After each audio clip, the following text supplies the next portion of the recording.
But I now want to shift focus to our top story, and this is about Chinese incursions along the line of actual control. So when you're looking at this middle sector in Barahoti, which is relatively a peaceful sector, that's where the Chinese Mi-17 came in. Some of their troops came in, they spent some time and they went back. But not just in the middle sector, even in the western sector, which is Ladakh, both at the Pangong Tso Lake and at Depsang, there have been incursions by the Chinese. Then in the eastern sector, in Arunachal Pradesh, in Dichu, there's been an incursion. In fact, 2 incursions have taken place in Arunachal Pradesh. So what's the motive? What's the signal that Beijing is sending out? India Today's Sudhi Ranjan Sen and Anant Krishnan bring us this report.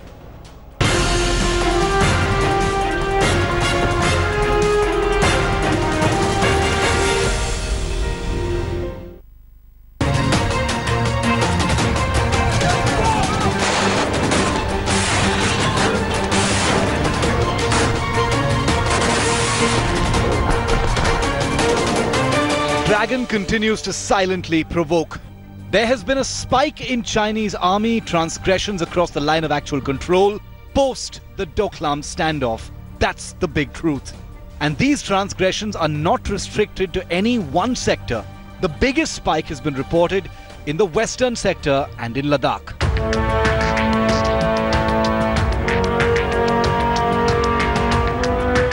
India Today has accessed the Ministry of Defence record of Chinese incursions across the line of actual control.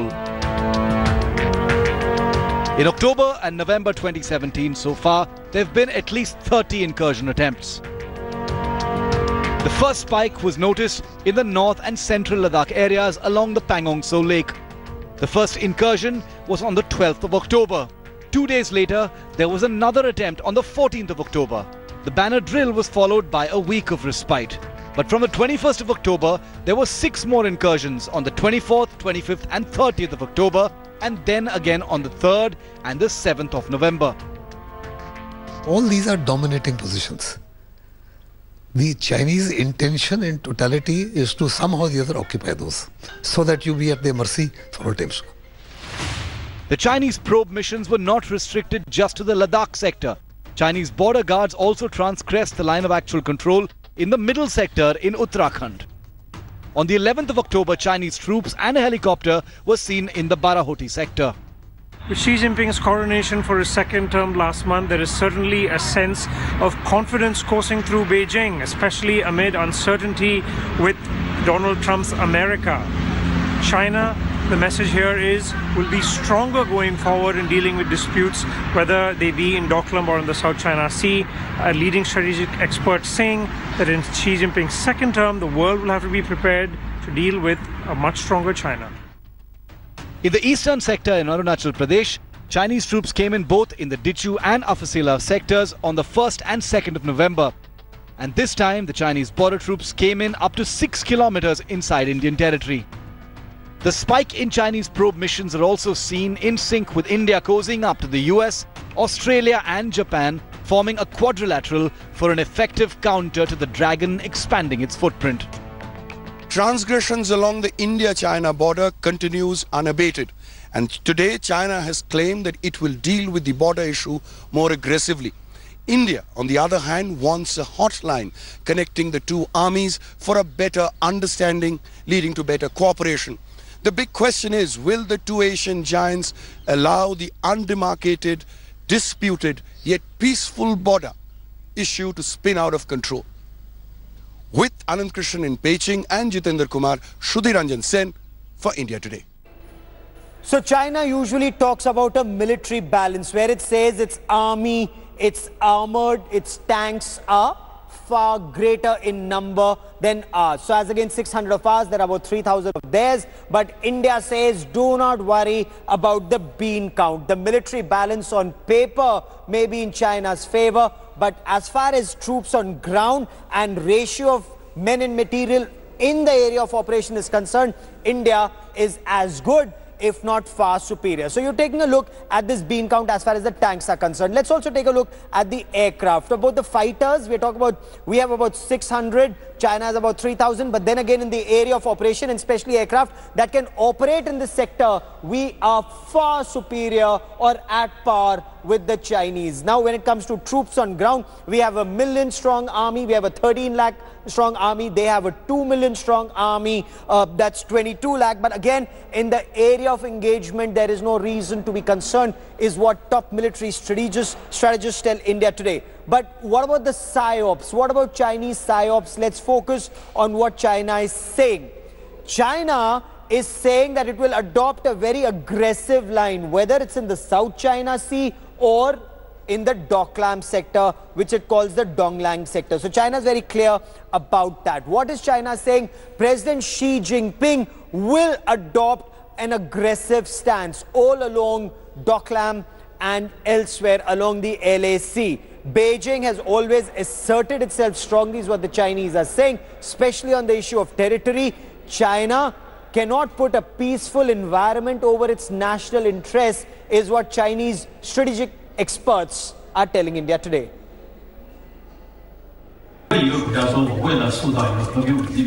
Not easy to strike a balance between protecting our interest on sovereignty and ensuring a stable and peaceful periphery.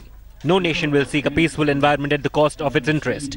President Xi spoke of peace and also that we won't allow acts that hurt China's interest. In both South China Sea and Donglang, we defended China's sovereignty.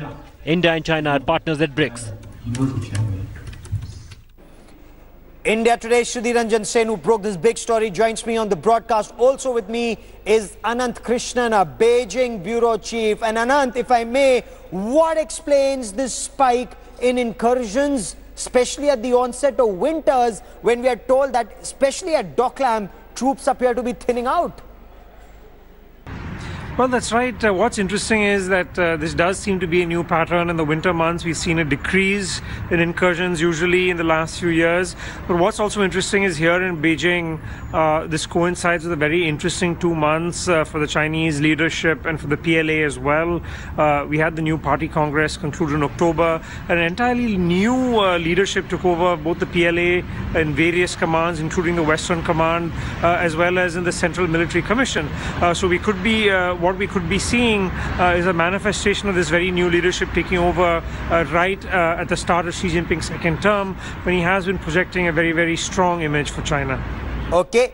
So Xi Jinping is all-powerful at this point of time. He's emerged even stronger. He has his generals firmly in place. But Shruti, how are your friends who are analyzing the situation very closely? How are they looking at these Chinese incursions? Is this a spike? Is this a big spike in Chinese incursions?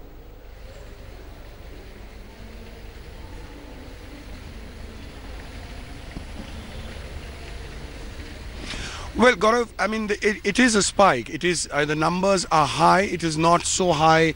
Generally, if you look at it, if you compare it with past years, it's not so high. But that said, what people are saying is there is no need for undue concern, because you've had just ended the Doklam crisis.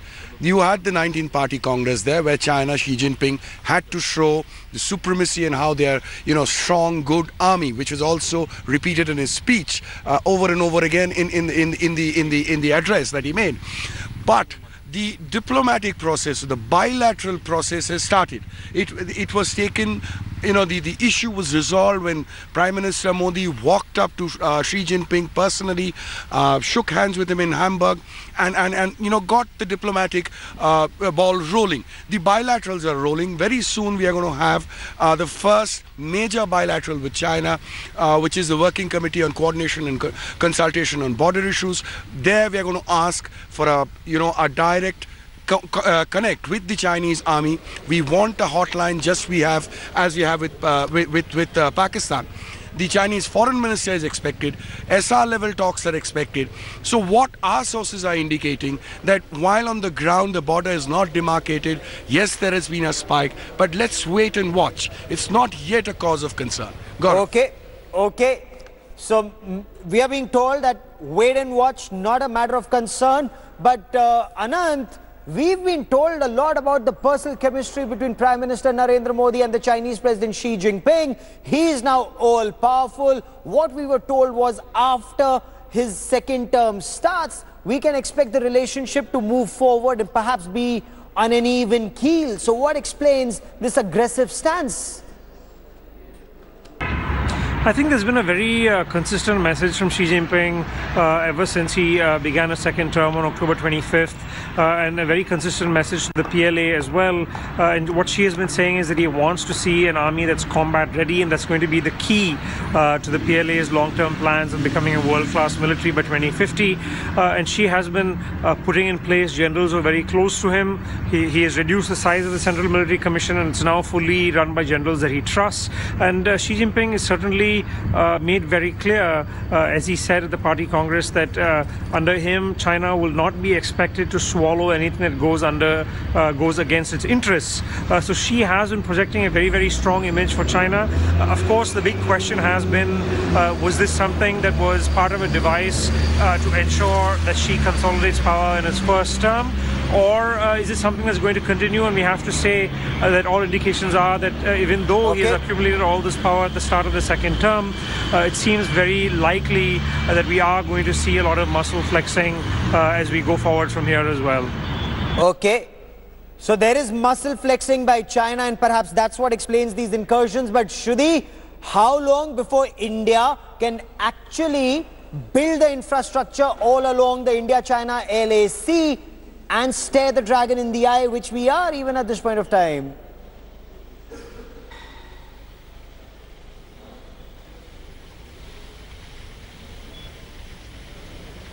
Well, infrastructure, Gaurav, has always been an issue. Some of it has already come up. Right since this, the focus on infrastructure starts from 2005, when we realized that the kind of infrastructure that China has made is way beyond way beyond what we have, and we start slowly building. There are 74 strategic roads that need to come up, 13 strategic railway lines that need to come up. Much of these have come up. But that, if you look at it on the ground, there are still huge gaps that are there.